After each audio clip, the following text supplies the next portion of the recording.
Allahabad high court के जज justice Shekhar Yadav मुसीबत में फंस चुके हैं। जस्टिस यादव ने 8 दिसंबर को विश्व हिंदू परिषद के एक कार्यक्रम में समान नागरिक संहिता यानी यूसीसी को लेकर बयान दिया था और उनका ये बयान इस समय चर्चाओं में है।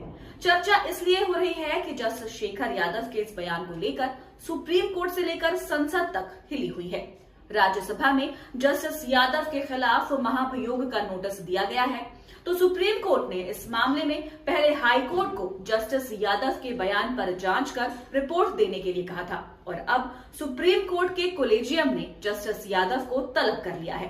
कोलेजियम के सामने अब जस्टिस यादव को सफाई देनी पड़ेगी। तो क्या है पूरा मामला जिसमें घिर गए हैं जस्टिस यादव, इसी पर आज हम करेंगे बात। नमस्कार, मैं हूं देवोश्री भट्टाचार्य गोस्वामी। सबसे पहले हम आपको बताते हैं कि जस्टिस शेखर यादव ने ऐसा क्या बयान दिया जिससे हंगामा मचा हुआ है। इलाहाबाद हाई कोर्ट के जस्टिस शेखर कुमार यादव प्रयागराज में विश्व हिंदू परिषद यानी वीएचपी की लीगल सेल के एक कार्यक्रम में शामिल हुए थे। समान नागरिक संहिता विषय पर हुए इस कार्यक्रम में जस्टिस यादव ने कहा था कि मुझे ये कहने में कोई हिचक नहीं है कि ये हिंदुस्तान है और ये देश यहाँ रहने वाले बहुसंख्यकों की इच्छा से चलेगा, लेकिन ये जो कठमुल्ला है ये सही शब्द नहीं है, लेकिन कहने में परहेज नहीं है क्योंकि वो देश के लिए बुरा है, घातक है, देश के खिलाफ है, जनता को भड़काने वाले लोग हैं, देश आगे ना बढ़े ऐसा सोचने वाले लोग हैं और उनसे सावधान रहने की जरूरत है। उन्होंने कहा कि हमारे देश में हमें सिखाया जाता है कि छोटे से छोटे जानवर को भी नुकसान न पहुंचाएं, चींटियों को भी न मारें और ये सीख हमारे अंदर समाई हुई है। हमारी संस्कृति में बच्चे वैदिक मंत्र और अहिंसा के सीख के साथ बड़े होते हैं, शायद इसीलिए हम सहिष्णु और दयालु हैं। जब दूसरे पीड़ित होते हैं तो हमें दर्द होता है, लेकिन कुछ अलग संस्कृति में छोटी उम्र से ही बच्चों को जानवरों के वध के बारे में बताया जाता है। इससे उनके अंदर दया और सहिष्णुता का भाव ही नहीं रहता। आप उनसे सहिष्णु और दयालु होने की उम्मीद कैसे कर सकते हैं?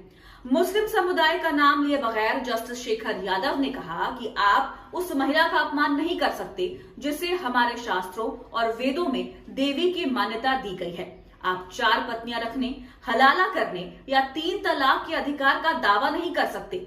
अगर आप कहते हैं कि हमारा पर्सनल लॉ इसकी अनुमति देता है तो इसे स्वीकार नहीं किया जाएगा। आप कहते हैं हमें 3 तलाक देने और महिलाओं को भरण पोषण न देने का अधिकार है, लेकिन ये अधिकार काम नहीं करेगा। जस्टिस शेखर के इस बयान के बाद सुप्रीम कोर्ट की तरफ से एक्शन लिया गया। सुप्रीम कोर्ट ने जस्टिस यादव के बयान मीडिया में प्रकाशित हुए तो खुद ही संज्ञान ले लिया। 10 दिसंबर को इलाहाबाद हाई कोर्ट से इस संबंध में एक रिपोर्ट तलब की है। सुप्रीम कोर्ट कोलेजियम ने उन्हें अगले सप्ताह बैठक के लिए बुलाया है। बैठक 17 दिसंबर को हो सकती है। कोलेजियम के अध्यक्ष भारत के मुख्य न्यायाधीश संजीव खन्ना हैं। जस्टिस यादव के साथ बैठक के लिए कोलेजियम के आह्वान को अदालत की आंतरिक प्रक्रियाओं के हिस्से के रूप में देखा जा रहा है। इसके बाद क्या कार्रवाई होगी ये बैठक पर निर्भर करेगा। जस्टिस यादव मार्च 2026 में रिटायर हो रहे हैं। वैसे यहाँ सबसे बड़ा पेंच हाई कोर्ट जज पर होने वाली कार्रवाई को लेकर है। ये कहा जाता है कि हाई कोर्ट या सुप्रीम कोर्ट में जज की नियुक्ति की प्रक्रिया जितनी मुश्किल है, उससे ज्यादा मुश्किल प्रक्रिया उन्हें हटाने की है। किसी भी जज को संसद से महाभियोग के जरिए ही हटाया जा सकता है और भारत में आज तक किसी जज को महाभियोग के जरिए नहीं हटाया गया है।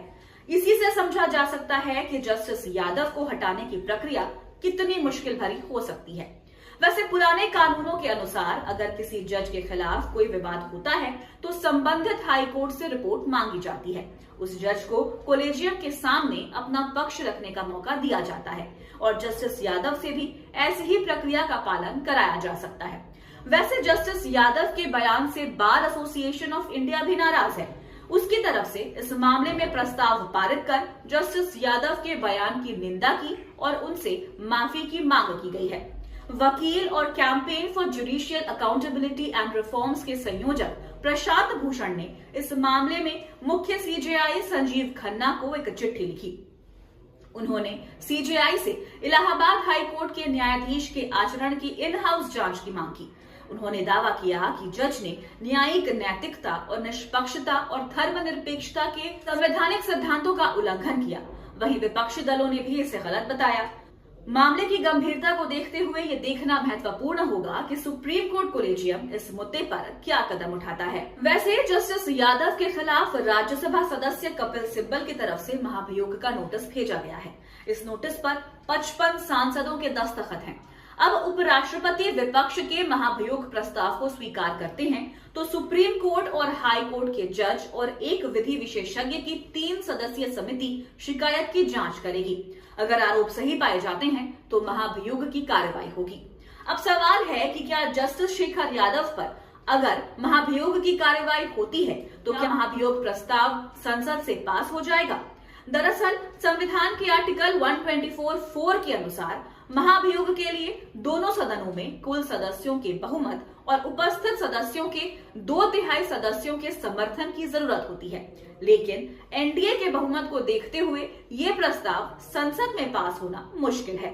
उसका सबसे बड़ा कारण है कि सत्ताधारी पार्टी बीजेपी की तरफ से जस्टिस यादव के समर्थन में जिस तरह की बयानबाजी हो रही है, उसके बाद सबसे पहला सवाल तो यही उठ रहा है कि जस्टिस यादव के खिलाफ महाभियोग चलाने का जो नोटिस दिया गया है वो स्वीकार ही होना मुश्किल है।